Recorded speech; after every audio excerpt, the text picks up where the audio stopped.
Welcome, everybody, to Discussion and Drinks. Yeah.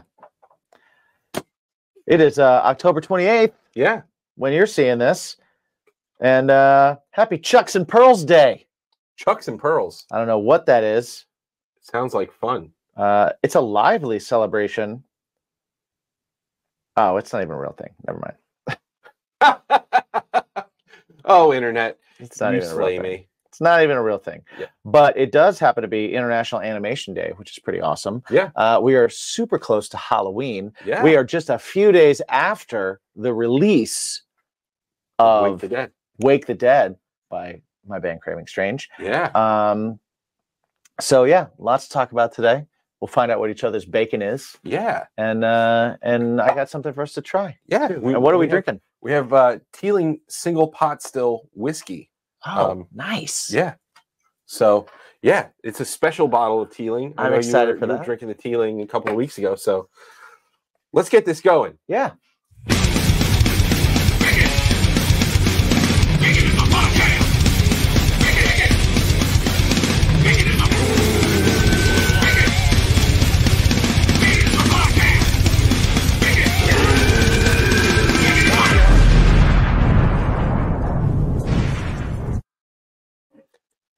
All right. We got some patrons telling us that they can't wait for the new single.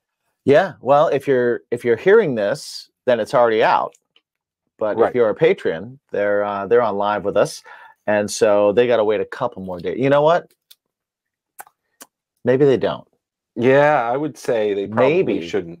Maybe I'll put something up in the Patreon. Hey, man. I mean, I do. Yeah. I do it Yeah. Maybe I'll because do I that. love them. Maybe I'll do that. Yeah.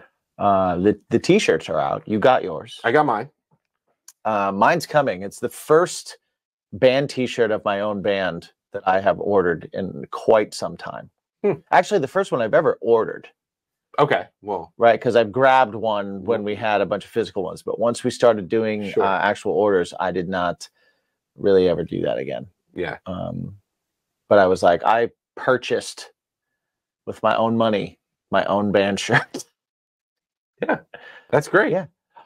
Donna and the Patreon got hers. Awesome. I'm glad you love it. That's so awesome. And what do we got here, buddy? Yeah, so we have talk the- about this. We have the Teeling single pot still. I'm not sure exactly what that means, but let's see. It doesn't really have it gives its natural character. There is no real description, just the okay, here we go.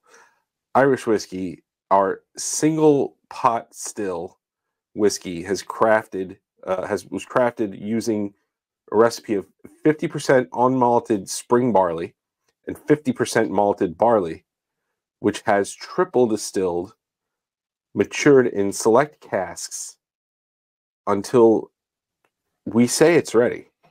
Oh, so they say it's ready. They say it's ready. This is not how everyone makes Irish whiskey. This is our way. And that's the spirit of Dublin. Well, I'll tell you right now, the difference between a single malt and a pot still is single malt is made with 100% malted barley. A single pot still uses a combination of malted and unmalted barley, as well as other grains like oats. The difference in recipe allows for layers of spice and creaminess that single malts just don't have. Interesting. Well, hopefully this is delicious and creamy because, yeah, that'd be nice. Yeah. So, National Animation Day. I love animation. International, even. Not even just national. Oh, okay. Yeah. Worldwide. Worldwide. Prestige. I really. Ooh, I can smell that from here. Yeah. Yeah. Is there like a little vanilla? Yeah, something sweet's happening. It's smell that. That does not smell like whiskey. There's something going on there. Can I see the bottle real quick? There's some vanilla, and there's definitely a little bit of what an interesting kind of oak. Yeah. I'm gonna hold this up so you guys can see it in case you want to check it out yourselves. But yeah, Reborn in 2012. See, it's a phoenix. It's a phoenix like on there. the phoenix. Have you ever been reborn? Maybe. Yeah. I don't know. You never know. Cheers, pal. I've never been born again. No. Mm-mm.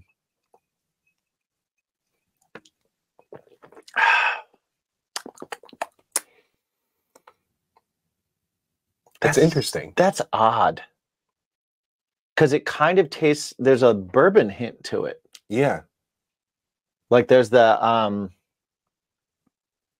do I explain this? So if you're listening, what I'm getting is the equivalent of a low voice happening. Yeah. There's a low baritone burly voice happening that's just underneath everything else, which is very much a high-pitched conversation. Yeah. There's most of the whiskey's here, and then there's something right there. And there's the other There's something right there. That makes no sense, but that's how I thought of it just now when I smelled it. Yeah. Yeah. There's definitely that, drop your pants, spread your cheeks. Yeah. Want to butter your bread. Yeah. Kind of feeling behind it. And sometimes I want my bread buttered. Oh, hey, listen.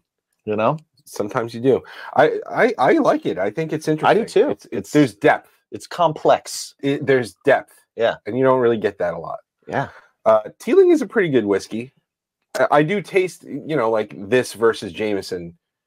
Teeling has its own distinct taste. Well, now that I read kind of the difference between single pot and I do see what they're talking about, where they're talking about, okay, it's malted, unmalted, oats, so a number of things, because there is more happening there than I'm used to when I'm drinking an Irish whiskey. Okay. An Irish is usually a couple of notes. Right. And I think that's where when my brain went to oh, that's like a bourbon in a way, because bourbons are pretty complex. Yeah. To me. Yeah. To my amateur palate. Sure. Right. But yeah. Yeah. I like it. That's pretty good. Yeah. I'm a fan. Yeah, man. There's so much stuff going on. We have our patrons here, and now hopefully by now they'll have heard your song. Yep. If you haven't, it's on Spotify and everywhere that you listen to music right now. Just find Craving Strange. Look for Wake the Dead. It just came out. Yeah. Check it out. Check out our single Grains too, which came out a while back. Yeah. A month ago, which is great. I'm excited about it. I am excited about Wake the Dead. And we were talking yesterday a little bit about the other stuff you got coming out. And you went in to do this batch of songs. It feels like so long ago. Yeah. And it does feel you brought up Disassociate, and I was like, oh man, I forgot about that song. Yeah, it's a great song. I'm excited. I think we were trying to make people forget about that song too, because we've only played it a handful of times live. Sure. Whereas people have heard Wake the Dead a bunch of times. We've been open with it a few times. Grains is like a staple now already. Not Another Roxanne has almost never been played, but you've heard it more than you've heard the other stuff, just because I was showing you the production, mixes. the production process. So this Not Another Roxanne will be the next one. I'm not sure when that's going to come out. I got to figure that out after this one comes out, and see what we're going to do, and then Disassociate will either be the last one this year, or it'll be January. Yeah, probably right away next year. I just have to see how that. I can see how it feels. Right. And when we put Roxanne out. Right. It might just be November, December, just get them out. It depends on how much promo I'm going to put into them too. Yeah. Which might not be much. Right. It might just be here. Have these songs. Yeah. The patrons have heard the song that I've released. Yeah. We made the announcement last time off Broadway. We're getting back together to do a one-time only reunion show, which will be fun. It'll be fun to play those songs again, revisit them. Yeah, if you will. It'll be fun to hear them. Yeah. Yeah, and you know, we recorded a song, and finally finished the mix and everything, and as soon as I did, gave them to the patrons, because that's what we do. It'll be out on Election Day. We're dropping a song on a Tuesday. Oh, wow. Yeah. Why? Because that's the soonest we can get it out. Oh, okay. And makes sense. Yeah, and we, as bands do, kind of shit the bed on some scheduling things. It happens. And timing. As all bands do all the time. And our show is Friday the 8th, and we want it out before the show. Yeah. And the soonest could be November 5th. Hey, so there you go. There you go. Makes sense. 4 weeks. You need 4 weeks. We will be playing that show with you. Yes. But oddly enough, we will not be playing either of our new songs. Yeah. Because we will be doing a celebration of our second record, A Life Exceptional, which is 10 years old. Yeah. And so we will be playing that record in its entirety. Yeah. And nothing else. We will not be playing anything else. Yeah. Which is going to be fun. Yeah. Yeah. I think it's really cool to revisit things like, these reunion shows, like I was playing coy about it on, whatever, patrons and stuff. But that's more like out of amusement. Right. I mean, it was the worst kept secret. It really was. It was the worst kept secret ever. But, yeah, I mean, I am not somebody who wants to relive something. Mm-hmm. I don't mind revisiting it. And I feel like things just were sort of in the right place. And we did our first rehearsal. We're going to have another one. We're only doing 3 rehearsals before this show. And they're spread apart. Well, everybody's still playing, though. So. Yeah. Yeah. So it's one of those things where I'm a little... It's all good musicians, and you guys are all still playing. So. But yeah, it was fun picking up those songs again, because, man, I walked in there and I'd listen back and I'd play through a few times, and I was like, I am gonna mess all of this. Yeah, all of it. And actually, I did pretty well, per usual. I got a lyric recall. Yeah, like trying to relearn all those lyrics, or just like I get into a few of the songs off the second record that like we haven't played in years. Yeah, are definitely like going into them, and it's like, how does this go? Yeah. Or I'll try and relearn a lyric, and I'm like, I don't really like this lyric. I should have done better. Yeah. I think the other thing too that's fun is when you hear parts of a song when you're like listening. By and large, I remember like main riff, verse, chorus. Right. And then sometimes I'll get to a bridge and I'll just be like, "Whoa, whoa! What was that? Wrote that? That's what we did here." Yeah. Like, yeah, it's wild. It's wild revisiting those things, and yeah, I'm excited. I'm excited for the show. It'll be fun. It'll be fun to get on stage. It'll be fun to be in the Paramount. The spotlight at the Paramount. That's gonna be a cool spot. Yeah. Do you ever have that moment when you learn an old song that you haven't played in a while? And we don't have to stay on this. We can jump off it. But like, do you ever have that moment where you learn something that you wrote a long time ago, and it makes you think like, did I forget how to write songs? Because this was really good. And I haven't done this move ever again since then. That has happened just me. To me. No. That has happened to me. Okay. It has not happened in this process. Okay. All right. And I'll just leave it at that. Yeah. No, I get it. But yeah, I've had that a couple times where like I'll relearn something that I used to do all the time, and it'll be kind of challenging to learn. Yeah. And it's challenging to learn because I haven't applied that knowledge ever again since I did it. And I'm like, why didn't I wait? Was I better before? Well, did I dumb myself down? You know, that has actually come up in my thoughts. There was like an old band, my first band with AJ, and I was thinking back about songs that we did with that particular project, and there were like really cool overlapping things that we did in like one song or two songs, and I was like, why don't I do that anymore? Like it's like one riff and then like another riff that are two different riffs, but they kind of end up eventually meeting up.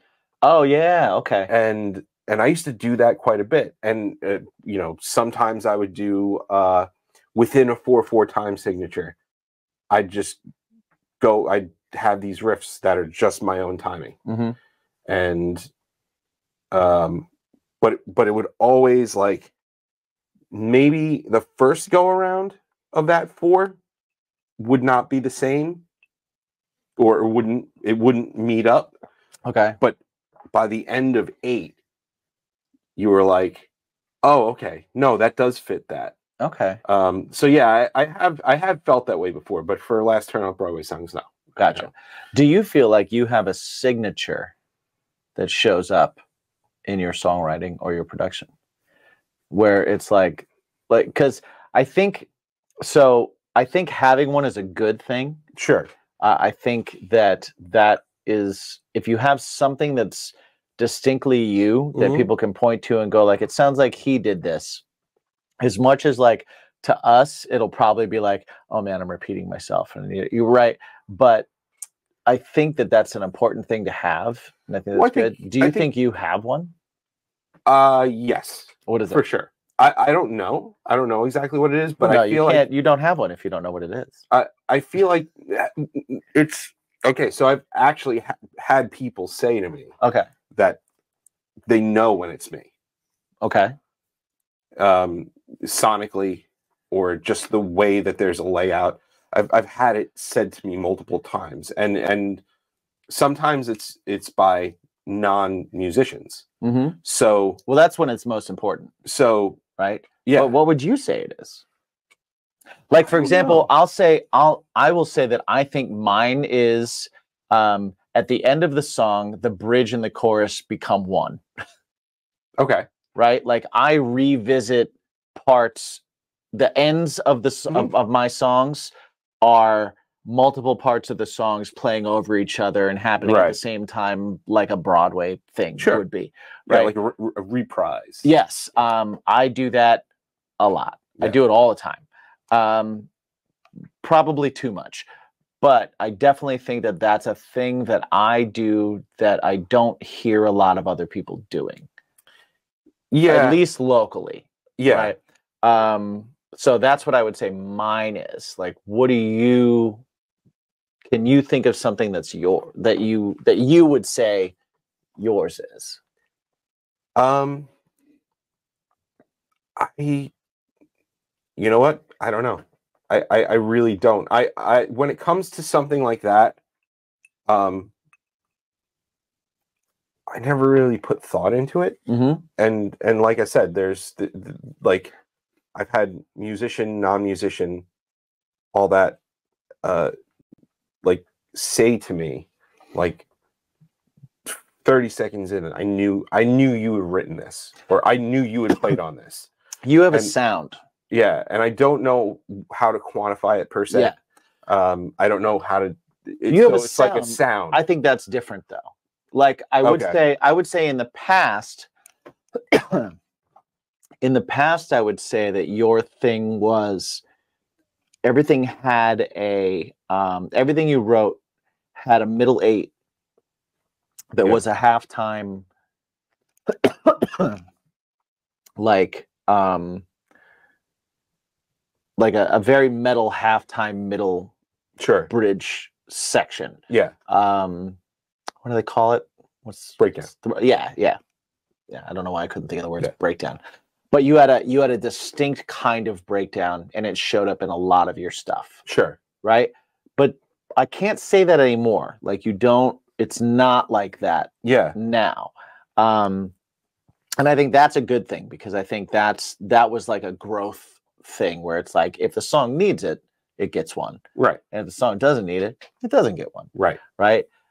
You definitely have a structure and a tonality to your music that's kind of uniquely you, which is very cool.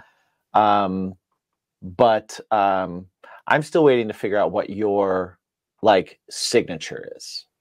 Yeah, I don't know if there's like a signature songwriting move that I have. Right. Because I try to be different. I try to like do something different every time, or not every time, but like try to put a new spin on something, as opposed to just continue to do the same. Yeah, I'm waiting to see the rest of your fingerprint. It's like most of your finger, like when you get a new phone and you put your finger on it. Yeah. You have to do it like 4 times to get the whole thing. It's like you have 3 of them. Right. I'm waiting for the 4th part of your fingerprint. I'm anxious and curious to see what that's going to be. I don't know. I don't know if this is going to sound stupid or whatever, but like, I almost feel like, especially with, like, again, my projects, they all end up sounding like they veer a certain direction, and I have a specific, like, this sound that people seem to be able to identify, and hopefully it's a good thing. But I feel like with each project, I try to not necessarily have that fingerprint, because it's a different project, So yeah, I want to have those 3 fingerprints, but that 4th one is what differentiates it from the last thing. Interesting. So while you can say there's a lot of similarities between this band and this band that I've been in, it's not the same exact thing. I don't think maybe I'm not articulating it correctly, because that's not what I mean. I don't necessarily mean that everything has a through line to it. I just mean that, like, when you're involved in something, like, I think when I'm involved in something on a writing level, you can tell. Yeah. And when I'm involved in something on a production level, you can tell, because I have a few moves that, like, I try and approach things different a lot, but I have a few things that just, for whatever reason, they resonate with me. So I bring them to the table. Yeah. But they're things that not everybody else kind of does. That plenty of people do them. I'm not reinventing. Right. I'm not. That's not what I'm saying. I'm just saying where you're kind of like, oh, that sounds like a Jimmy part. Sure. Or that sounds like a Jimmy harmony, or a Jimmy. I think there's a few things that I've kind of like done enough, good or bad, that it's kind of like it's a fingerprint that I leave on something when I work on it. And I think I've been able to do that as a guitar player, or not as a guitar player, as a singer and as a writer. I think in my songs there's a thing, and it's probably that thing. It's probably that, like, oh, at the end you're going to hear everything. And I think as a singer, there's certain harmonies I choose, and there's certain ways, and some of it even ties into that, the end of things. There's these soaring things that happen, or reprises. As a guitar player, I don't have that. And I've been thinking about that, because all my favorite guitar players, like, I know when Slash is playing, no matter whose record he's playing on. Yeah. The minute you hear it, there's just something about his style where you're like, that's that guy. Yeah. Well, that's kind of, it's an intangible, though. There's no definition. Right? There's no true definition to what. It has to be a tangible, though, because it's sonic. You hear it. It's his feel. It's a feel. It's a swag. It's his notes that he chooses. Sure. Like, I know a Slash part versus a Van Halen part. Oh, yeah. Right? But we could name 100 guitar players that aren't those two that could be on a million things and we would never know. But for whatever reason, like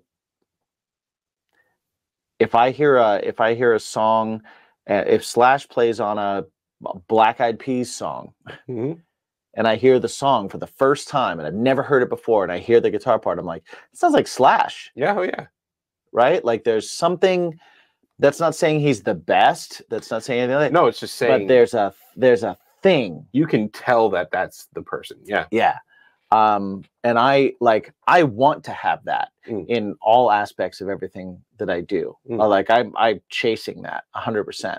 The dream is to be like unique and distinct enough to where your stuff can be picked out of a lineup. Yeah.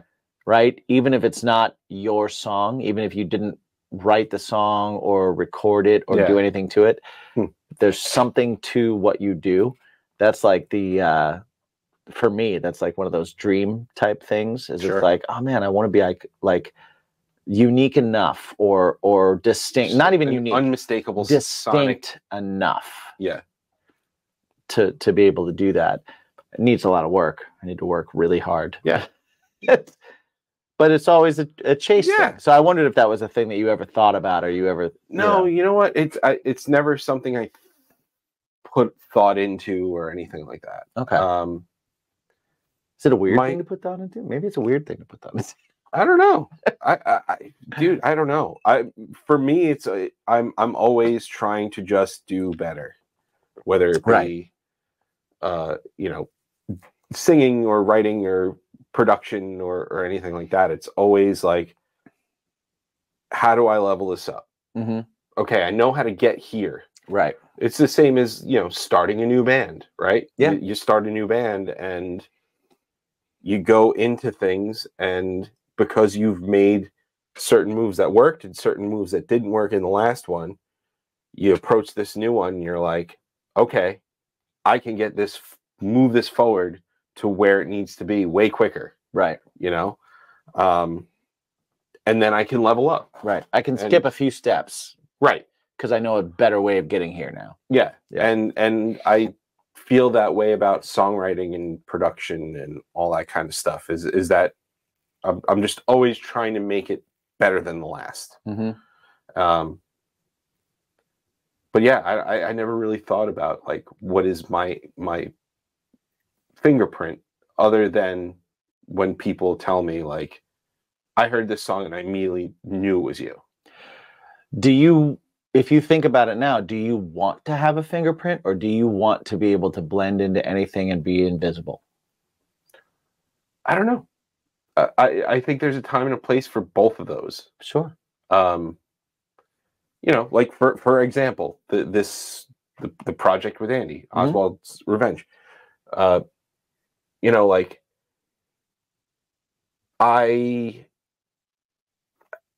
I put myself into it, but I don't force myself into it. Sure. If that makes sense. But it's got your fingerprint all over it. But it's got my fingerprint on it. Right. I don't know what that is exactly. There's sonic. Again, it's a sonic. Well, this is a swag. It's a feel. Yeah. The production and the sonic part of this right now is your fingerprint. Yeah. But I don't know. It's something different. It's a changing. Right. See, I'm coming into it and I'm wanting to put my fingerprints all over it. Yeah. Like I'm wanting to be like, I want to put a stamp on this because I want to put some ownership on it. Yeah. You know what I mean? Because I like it so much. Yeah. And because I'm hearing things to do, but when I'm hearing things to do, I'm thinking in terms of like, how do I add to this in a way that like maybe someone else wouldn't have thought of? Yeah. So that I'm coming into it and I'm saying, hey, what about this? And it's like, oh, damn, I wouldn't have gone there or thought about that, or even that wasn't even in my brain. Right. Again, not that I'm super unique and all over the place, but like that's my thought process when I'm doing it. When I'm playing guitar and I'm writing things to this, I'm literally thinking I'll play something and I'll be like, no, that's that's to go to. Mm-hmm. And that's, I'm thinking like, you know, like what's his vocals doing, and what's the guitar part that's already there doing, and how do let me pick a note to start on that's not a harmony and not the root, but that stands out in like an obvious way, but not an odd way. Yeah, a little bit of dissonance. Right. But I'm doing that very purposefully. Right. Right. With like the mindset of, I hope this is a cool way for this to go. And it's not my normal way that I would do it. Sure. But I'm definitely wanting to put fingerprints all over everything. We actually have Deathbird in the chat question going, are you guys ever afraid of being pigeonholed about having a signature way of writing music, either in lyrics or literally writing music? Or you go first. Answer. You know what?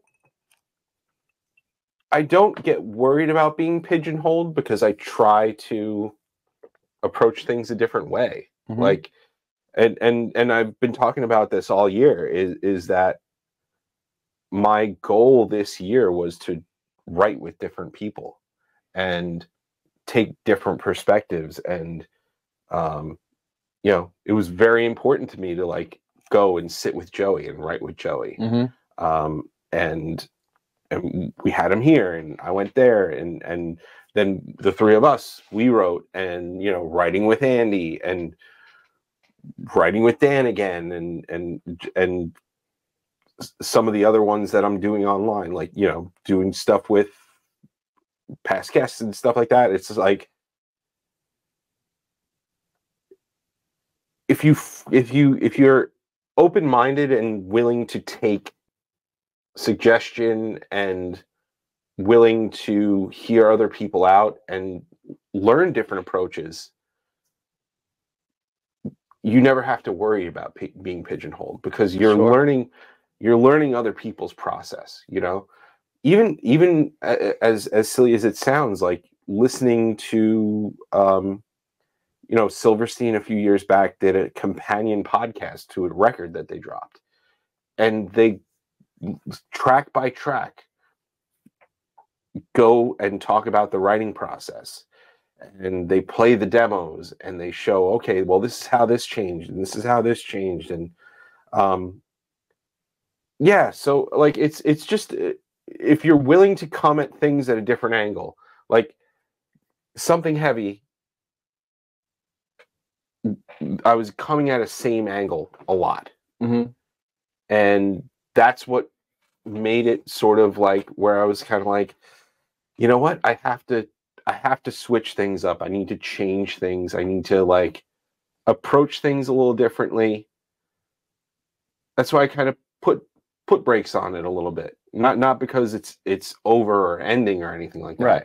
It's because I don't want to write the same thing every time. Mm-hmm. And it's, you know, even writing with AJ a different way, you know, writing, him bringing an idea in and me going, this isn't me, this is not my song, but this is you, so let's make this the best it could be in that, you know.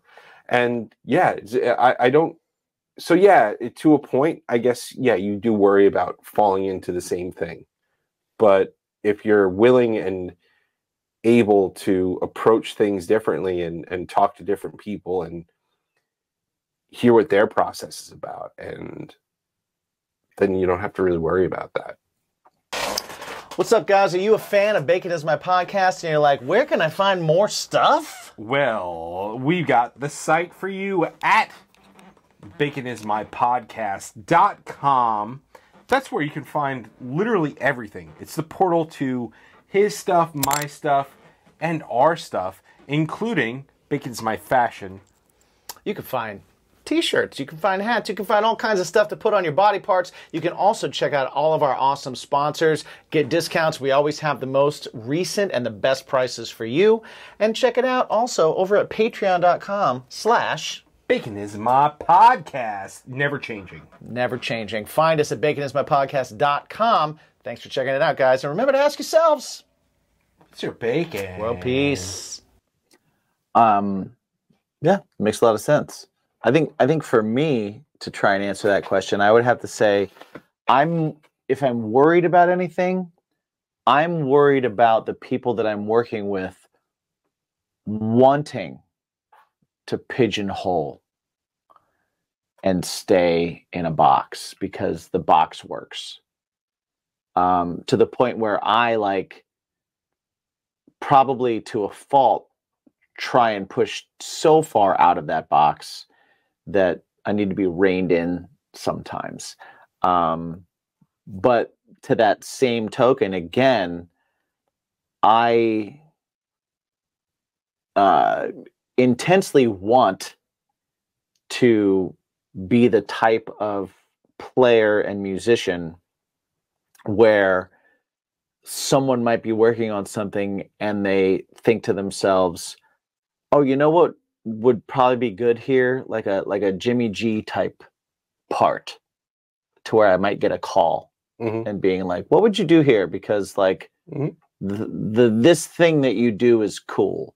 I would love that to be a thing. I would love to get to a point where I've established some level of proficiency and some level of respect, to where there's like a thought to, hey, we need this thing. Here's this person that we know is good at it, because it's what they do. And then I'm able to kind of like come in and do that thing. Sure. So like there's a yes and a no in there. I don't want to be put in a box ever. But I never want to disappear into a project, but I do want to be able to mold myself to whatever style of project it's in and still be me in it. I want to be good enough to be able to shape what I do for whatever's there while still retaining personality. I'm nowhere near that goal, but that's my goal. Yeah. I think that's awesome.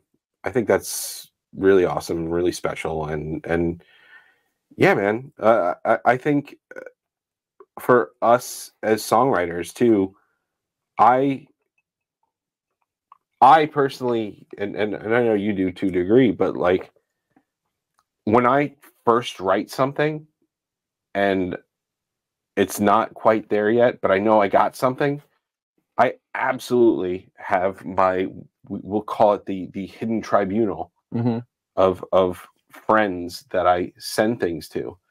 And I'm always like, hey, I wrote this. Like, what do you think? Right. What do you think of this? You know? And Jimmy's one of those people that I do that with, and DJ's another person I do that with. And there's other people too, but I think you only fall into a pigeonhole when you don't look for outside opinion. And you go, this is right. Yep. This is the way it is. Adapt, change, be open to new. That's it. Yeah. You gotta be open to, just because something worked, don't do it every time. Yeah. Yeah. And hopefully the people that you trust and you send those things to will be able to tell you, like, hey, dude, like, you're rehashing stuff. Like, right. This is the same. Yeah. There's a lot of sameness here. There's like, Jen and I were talking about it earlier today, actually, on our walk. We with the dogs. It was just, we were talking about pop music and what makes us like certain pop music and not like certain pop music, and different types. And I think a lot of it has to do with dynamic. And okay. if you got a loop that's going over and over and over again, and you're just singing over it, then I'm going to be bored. Right. If you're going to do that, but if you're going to make little variations here and there, and you're going to pull up, you're going to do drop, and you're going to, then great. Like, I think Sabrina Carpenter is uber talented, right? Mm-hmm. A lot of her stuff and is literally just the same instrumental going over and over and over again, and it just stays here. The whole record just stays here, and that's it. And there's a time and a place for it. There absolutely is. It works, but for a certain thing, it works. But right? Also, at the same time, you're like, yeah, like it works, but also like, where's the doesn't dynamic? Work for a dude in his 30s. Sure, that's where it doesn't work. It doesn't work if you have any electric guitar in your music. Right. It doesn't. Certain genres are there. But yeah, I think dynamic is important. I think that also bouncing ideas off different people is super important. That's what a producer is. Yeah. A producer is that extra ear. You have, in a band, you've got 3, 4, 5 people who think that this is the way. You bring somebody else in, it's a completely unbiased ear who's going to tell you, like, hey, this should probably change. This should probably not change. This, that's what a producer does. Like, that's why you bring a producer in. You bring a producer in so this way you're not falling into a pigeonhole. And just be open. Just be open to other suggestions, other people's thoughts, other people's ideas. I think that's super important. I see we have a comment too from our buddy Ziggy, who says, as a musician that doesn't write lyrics, I always look to put a little piece of me in the music. It gets harder all the time because my influences are ever expanding. Well, I think what you have to do, Bill, Ziggy, is that I think it's very important to, and we talk about this a lot, not on the show, but put your signature in, but don't force, like, I need to get my shit in. There's a difference between sounding like you and getting your shit in. Yeah. It's a big difference. Yeah. And it's a very fine line, but if you can get it, it's masterful and people appreciate it. Well, I think as far as the influence thing, we're all a product of our influences, right? So, I mean, if you say your influence, if we just take the 2 guitarists I named, because I know Ziggy's a guitar player. So if it's like Slash and Van Halen, right? If you're heavily influenced by Slash and Van Halen, and this works for anything other than music too. If you're, if you're influenced by 2 painters or 2 writers or 2 whatever, you're like, you can learn every Slash riff and you can learn every Van Halen riff.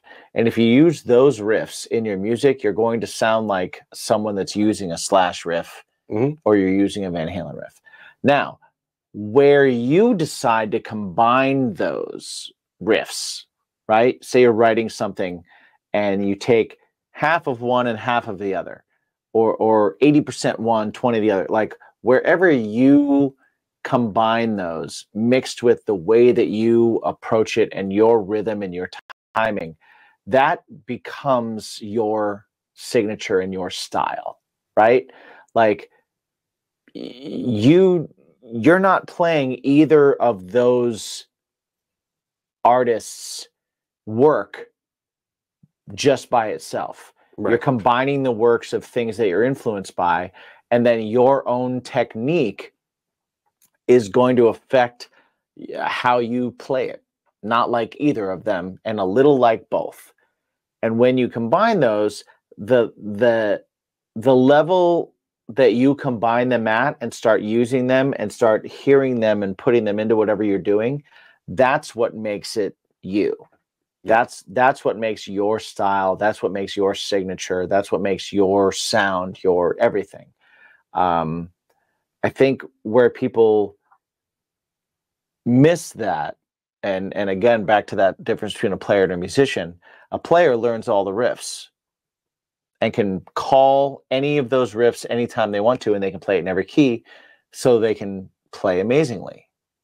A musician learns all those riffs and then dissects them and puts them together in a different order in different ways to use different people's stuff in different spots. Yeah. Right? Because they play what speaks to them. Maybe this part of a riff spoke to you, but the other part didn't.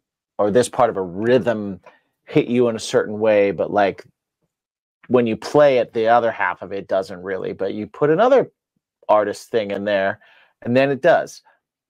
It's all about finding your ratios, your golden ratios of what you like, incorporating it into how you approach something. I think that's how people become unique. Yeah. Right? And honestly, Ziggy, like the it being hard to put you into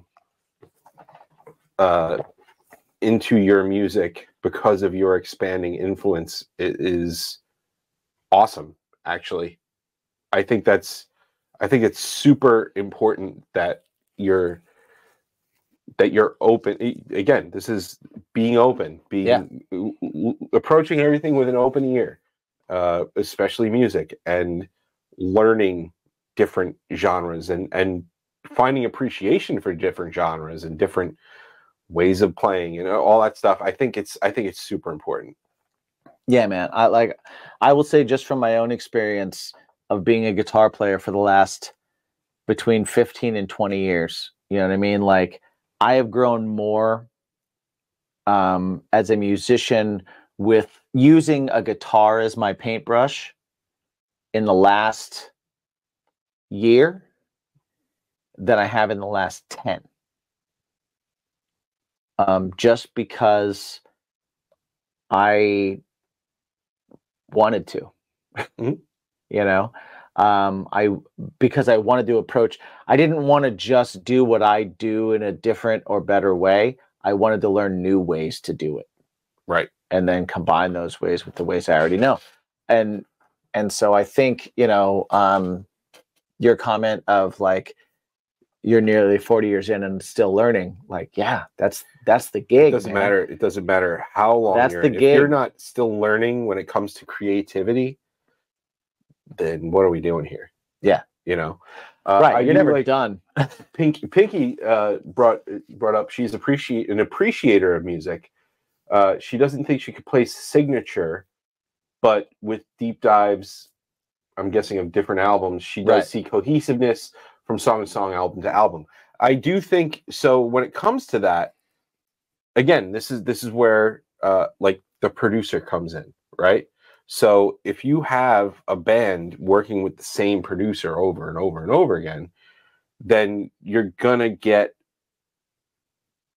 that similar approach to a record, and that's just the way the way that it's going to be put together, the way it's going to be sonically and all that stuff. It's the people that you work with and bring into a project is and of varying degrees of influence when it comes to things that can be tweaked, changed, and voiced on a record. Yeah, you do see a lot of bands that will, okay, well, you know what, this worked really well, so we're going to just continue to work with this guy. Keep it rolling. And you know, a great example is like Linkin Park, right? Their first 2 records were seamless, right? And then they started going astray, and they started changing things, and then they worked with different people, and they're like, okay, well, this one we're going to go super poppy, and we're going to go more acoustic rock, and like add these, we're going to start playing strats and whatever, and it changed the vibe. You know, you go to a different person.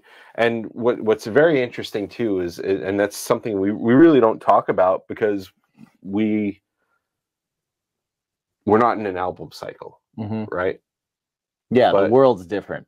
But I mean, you've got people who are at a point in their career where they have to write album to album, right? Yeah. And you just put a new album out 2 years ago. Those 2 years are coming up. Hopefully you can get into a studio and start working. Right. There are bands that have not a note written, and they have to go into a studio and create. And that producer becomes that extra. Yeah. And the voice. only thing they've lived for 2 years has been on the road with everybody giving them everything they want and kissing their ass. Right. So where's the struggle? And where's the, what are you going to write about? You know, like, and this goes into a little bit like Defbird put up a comment of hard to write lately because of what little I've written and the fact that I've had such a long lapse in writing, worries that I won't be able to write anything good. Yeah. And I will say, like, sometimes the best thing you can do is have a long lapse between writing, because you need to go through other things. If you write from personal experience, well, if you had a year between the last time you wrote a song and now, well, what was the lapse between your life and the first song you wrote, or the first good song you wrote, right? Which is even different. You know, you might have gone 30 years before you wrote a good song, and now you're worried about like that there's been a year in between. Nah, you need that time. Some people need to experience more and do more and live a little bit more life so that they can write about that life. Or some people need to just forget everything that they know so that they can approach it differently. There's no right or wrong way to do anything. Yeah. When it comes to something creative, you know, that's what creativity is by nature, not the same all the time. Right. You know, it just, you need to be able to allow yourself to do that. So the biggest thing I would say to anybody that's like worried about or feeling like, oh, I have writer's block, or I haven't painted anything in a year, so I don't know if I could even do it again, or you know, whatever part of that, it's like that's you've got to allow those things. Yeah. Worrying about that is the only thing stopping you from doing the next thing. Right? Just do the next thing. Write something that's terrible. Paint something that's terrible. Yeah. Do something that's no good. Right? That's what you did to start. That part never changes. Like, I didn't write a good song and then never write a bad one ever again because I figured it out. No, I wrote a good song after writing so many terrible ones.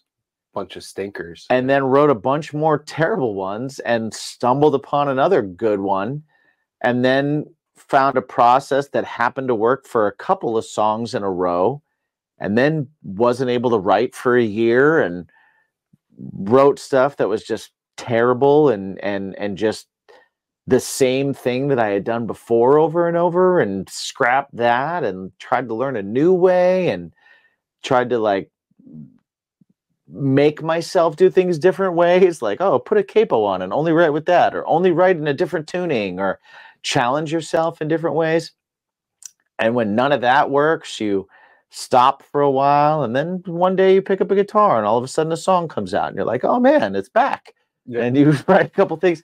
It's going to happen over and over and over again. It's just going to happen that way. Writing comes in waves. And I had this really strong wave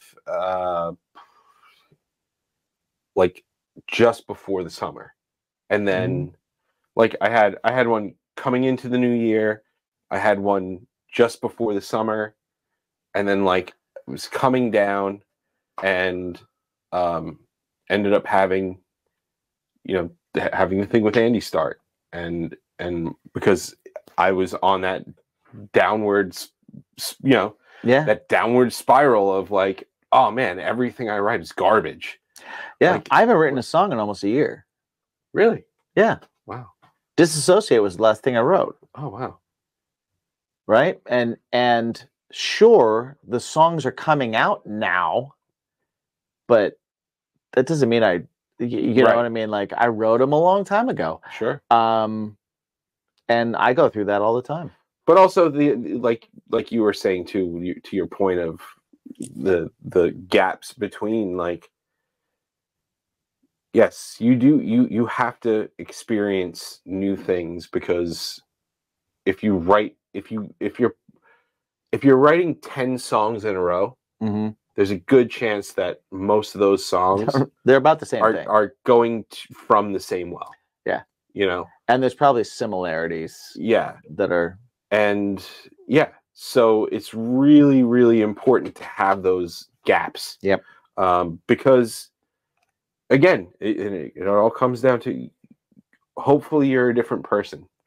And if you write 10 songs in a row, cannibalize them to make 2 great ones. Yeah. It's like I think it's really important to just know that hopefully you're a different person now than you were when you finished the last song, and that you're able to approach things from a different perspective. Hopefully you've learned lessons between the last song. Right. I think that's really important. Otherwise, that's how you get pigeonholed. Right. Yeah. You know? Yeah, like, exactly. That's how you get pigeonholed. So, yeah, man. Well, you know what we did this whole episode? We talked about songwriting. Yeah. So that's going to appeal to 3 of our listeners, hopefully more. The one thing we didn't do is we didn't talk about Halloween. We didn't talk about everything like that. But I hope you guys have a great one. Yeah. Enjoy Halloween. Are you going to be anything? This year, I'm not. I'm not scheduled to be anywhere where I have that opportunity. Right. And I am one of those people that I like to put some time into effort. And so I was kind of like, I don't know what I'm gonna do. I usually there's been years past that I've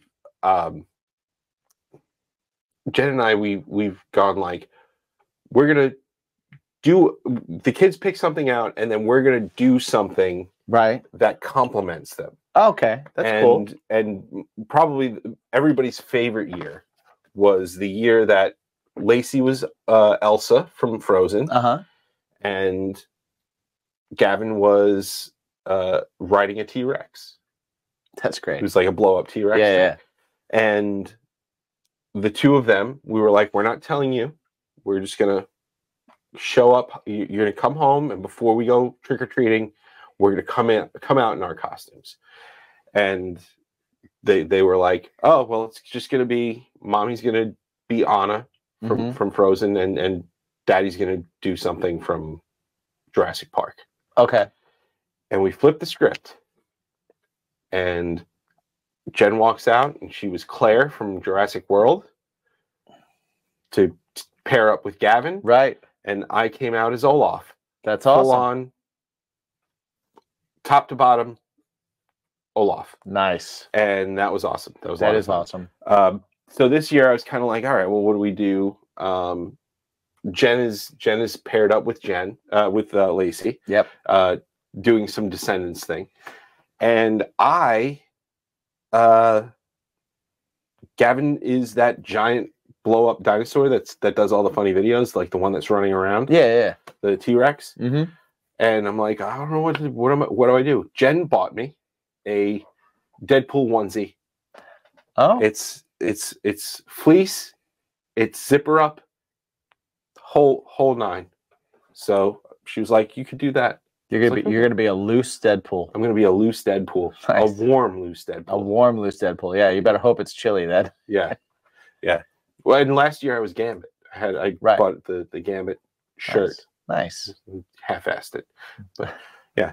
But it'll be fun. You weren't Gambit. You wore a Gambit shirt. I wore a Gambit shirt, but I also I held cards with me, and I did the comb over. It was a half-ass Gambit. Yeah, that's what I said. Okay. Did you have a trench coat? No, that's what the shirt's for.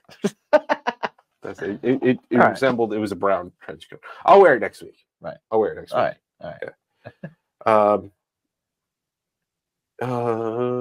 We got a couple things. Mikey just. I really thought Pinky said, "I'm attending a 50s style porn." That's not where. Up top there, if you look at the comments. Oh, prom. Okay. It's a prom, but I really thought that you said porn, and I was like, a 50s style porn. What is the prom from Back to the Future? You mean Enchantment Under the Sea? Enchantment Under the Sea dance. Enchantment Under the Sea dance. Yes. Marvin Berry on the stage. Yes. Cut his hand. Yeah. Poor bastard. But he found that sound. He did find that sound. That his cousin Chuck needed. That was important. It was part of history. Yeah. That's fantastic. Yeah. That's fun. That's super awesome. fun. Awesome. Yeah, in the comments, leave us what you're going to be for Halloween and stuff, and what's going on. I've been so many things for Halloween. Everything from a lady of the night. Saucy. Yeah, I did that in high school, and there were so many inappropriate things that happened to me that evening. Me and my buddy Brian Speaker were both ladies of the night. Oh. Yeah. We trick-or-treated way too late into our lives. It wasn't, to be honest, it wasn't so much about getting the candy, but it was about seeing who else was out there around our age that was trick-or-treating. Because at that time in history, maybe not so much anymore, but at that time in history, every outfit that a girl would wear was like, oh, I'm going to be a slutty whatever. Yes, yeah. Right? Insert slutty and then whatever it is. And so we just were sluts. And we were like, let's run into as many slutty whatevers as we can find, because the law of averages. And it worked out in our favor. It really did. But it also didn't, because we were like showing up at houses like junior high boys in tight skirts and wigs and like fake breasts and stuff, and showing up like ringing doorbells and being like, trick or treat. And people were like, here's a candy. Get out of my yard. But we did it way longer than we should. That's amazing. That's amazing. Which was excellent. And then I carried my love of going method for Halloween into my adulthood, which is why I can't just be like, I put on a Robin mask. Yeah. You know, I can't. Yeah. I can't buy a plastic Batman mask and just be like, oh, Batman, and I just do it. Yeah. Rachel. Right. Yeah. Yeah. I can't. It just feels wrong to me. Yeah. I have to get like everything down to the shoes of whatever it is. Yeah. But guys, don't eat too much candy. Or do. Eat way too much candy. Yeah. Eat way too much candy. Enjoy it. Also, let us know in the comments, are you I at the end of the night made 3 piles. Sugar, like sour, chocolate, tradable. Oh, okay. And that was my move. So my move was just eat it. Oh yeah, no, I was like, my tradables went into a whole other bag, and I brought them places, and I was like, hey, you guys want to trade? And I had all my sour, like my sweet tarts and all that stuff was in one spot, and all my chocolates were in the other spot. Yeah. Now I have kids do the work for me, and we have insane amounts of candy. Yeah, I'm expecting candy after Halloween. From who? I'm coming here. Oh, okay. Yeah, that's fine. I'm expecting it's pretty awesome to go home with some candy. It's funny because we talk about it. That I'm not really a sweets person. We will have the Halloween candy well into the summer, and then finally we're like, we've been pulling from this bag since Halloween. It's gotta go. We have to throw this out. Yeah. Yeah. Oh, Donna's chocolate and bottle caps. I'm chocolate. I'm Reese's peanut butter cups. My number one. My other number one, sweet tarts. Sweet tarts are great. Those are my 2. Those are my top 2. Remember the giant sweet tarts? Oh yes, the chewy ones. Yeah. They're never really chewy, but like no. The turnaround on those was not very. Yeah, but they're not chalk. Right. And the chalk ones are so good too. Yeah. Right. Agreed. Smarties can piss off though. All right. Guys, thank you very much for joining us. We appreciate everything you do. And hope you enjoyed the conversation. Yeah, I know it was a lot of songwriting stuff, but it applies. It applies. That's what we do. Yeah, you know, just relate it to your life. We know you're smart. Our listeners are smart. You're going to relate it to whatever you do. Yeah, it's the same basic thing.